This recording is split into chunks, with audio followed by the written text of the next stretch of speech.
everybody. I just thought I'd show you how to make some bunting this evening. It's a very easy project to do and very suitable for beginners.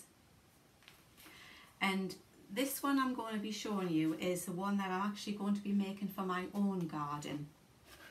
Because I sit out there most days having a cup of coffee in the sunshine, and I thought, wouldn't it be nice to have a little piece of bunting just around the garden table.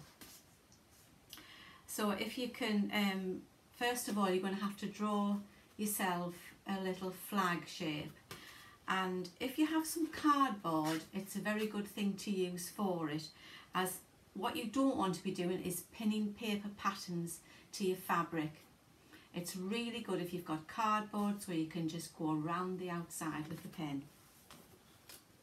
So I've made this one up, and it's 23 centimetres across the top, and if you take the halfway point of that and measure down 25.5 centimetres, and it gives you a nice flag shape in a good proportion. So what I've done it out of cardboard, I've folded it, I've double checked the measurements, and it's all nice and perfect to draw around. So I've just cut that one. I've done some little samples, so I'm not going to be sitting too long at the sewing machine tonight. So what you need to do is put your cardboard on your fabric. This is a good type of fabric to use, a gingham fabric, because you can always line it up with the check. And you just take your marker pen. Now I've got one of these Prim water soluble markers. It doesn't matter, you could use a pencil or anything you've got in your pen pot or pencil case, because you're only drawing around the edge and you're going to be cutting that through that pen as well. So I've got this marked out here, and all I do now is just draw around the outside of the card and lift it off like that. And then because it's a gingham, you can then use this part of the fabric in reverse. So pop your template on and draw around the edges of this one as well. And so you can go along the whole length of your fabric.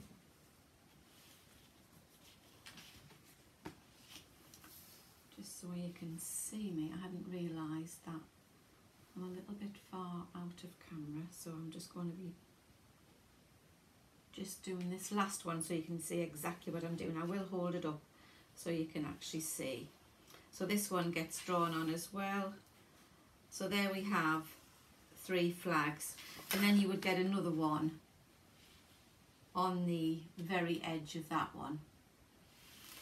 So what you end up with is something like that. So you're actually drawing around your cardboard piece, and you're trying, your flag shapes is all there. So I'm just going to cut this one out. Now before you cut them out, once you've drawn around them, before you actually cut them out, it's a good idea, so your fabrics don't move, is to put some pins. By the way, this is a double layer of fabric I've got here as well. I should have told you that at the beginning. So it's a double layer. So these 2 pieces that you're going to cut out now, firstly, are going to be your first flag. And as I say, if you put some pins in before you cut, and then your flags will stay evenly through 2 layers. So I'm just going to cut this first one out.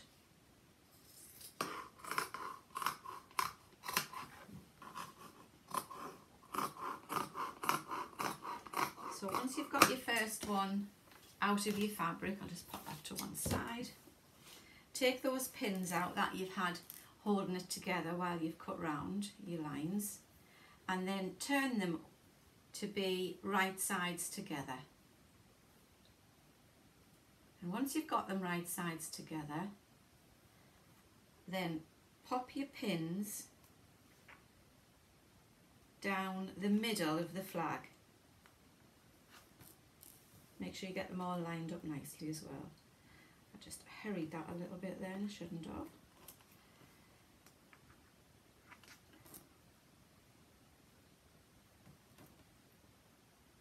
Now what we want to be doing now is sewing down either side of the flag. But before we do that, if you take a ruler and measure up from the point, from the very point there, measure up 1.5 centimetres, and with your marker pen or pencil, put yourself a little dot right in the middle, like that. Can you see, is that strong enough for you to see there, that little tiny dot? Because what we're going to be doing is sewing down to that dot and stopping, and then sewing all the way up the other side. So what you end up with, I've done that in green thread so you can actually see, is the flag stitched.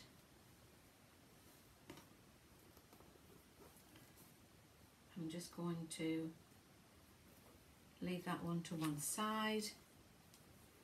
That's the dot for the next piece of sewing, and this is the one that I've actually completed with the sewing machine. Now, in order for you to turn your flag through and get a nice point on the end, is to then cut across the corner. Obviously watch your stitches, don't cut too close to your stitches. So you're going to be cutting across the corner. Now with this being a thickish linen fabric, you may need to just taper in to the point. So we're just cutting into the point as well, like that. So you want just a little bit piece of fabric in the point, because when you turn this through, it'll turn a lot better. So then you turn your flags through.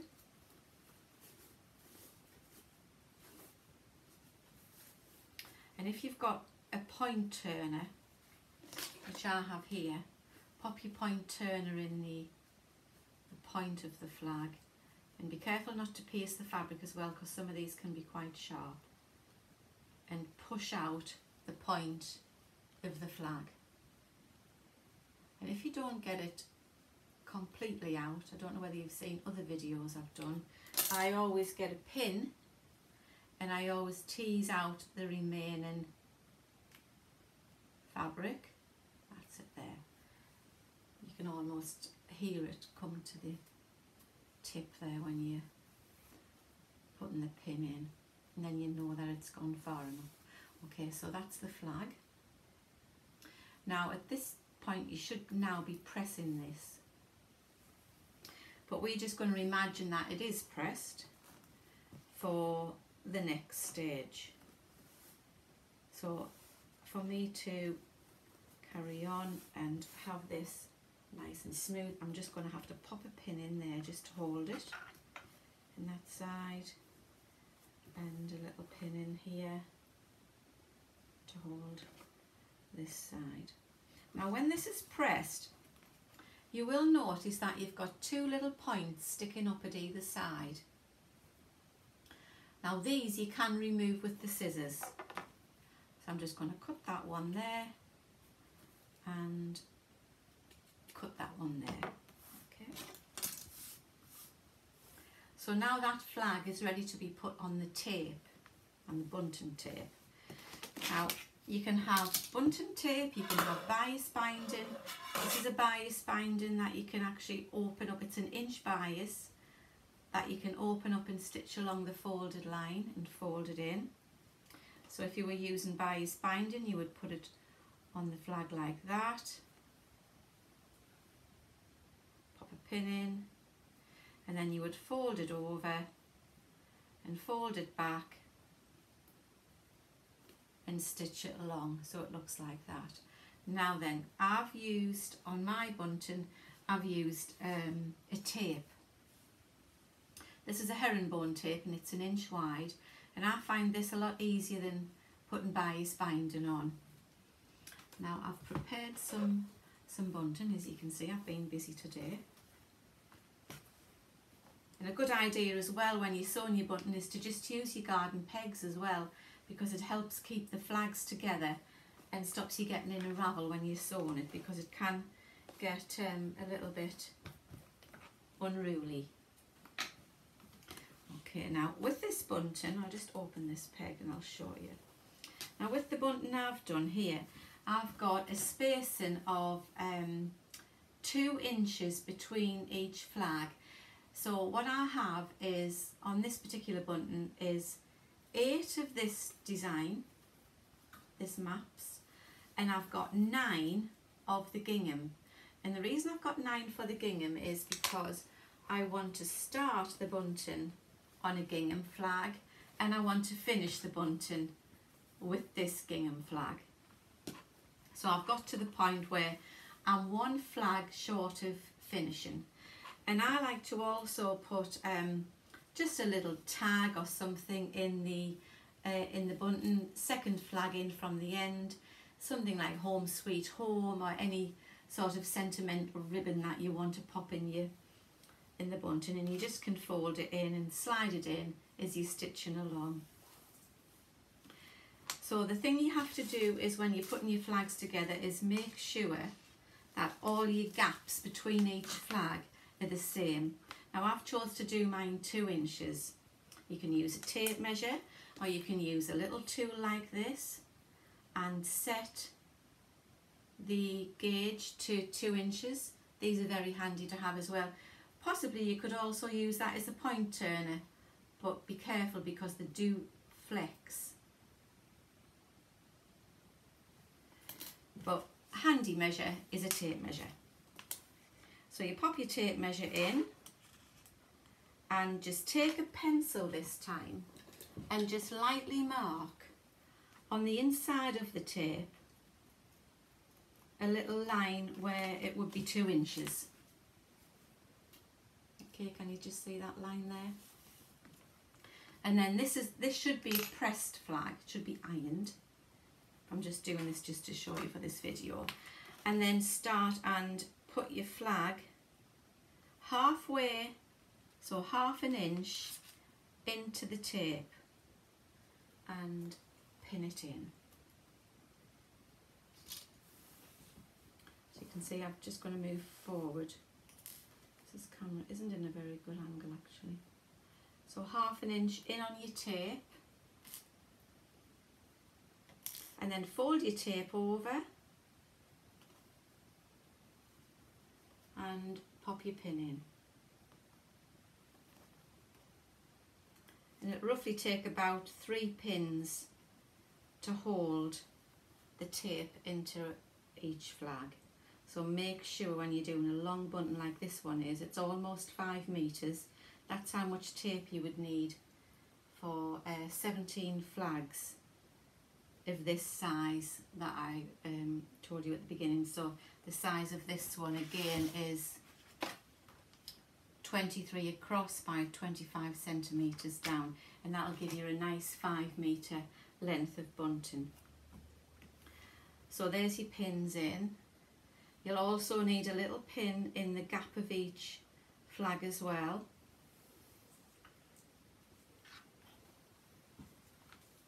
And then just start and put every flag with a 2 inch gap between them in a row. And then you go on your sewing machine. You will need to, on this spare piece of tape here, you will need to fold this in half as well. So when you're starting to put your flags on, if you pin this piece of tape as well, and pin it until you match up with the first flag. Now when I start and do a bunting, I'll leave about, this is about 12 inches of spare tape. Now this gives you a chance to tie it. You might want to tie it around a tree or around one of the shrubs, just to secure it until you hang it onto the fence. So if you pin that as well, and then you would carry on stitching all the way along each flag, and put yourself a little tag in, because it is just adds a little bit of difference to the finished bunting when you have it made. So that's it. So that's how to do a very easy bunting. And don't forget, make use of your pegs as well, because they come in really handy. So now I've got the chair covers made, which you may have seen on the other video. I'm on finishing off the napkins. So when I get it all put together, I will do a little video of how it looks in the garden. Okay, catch up with you soon. Bye bye.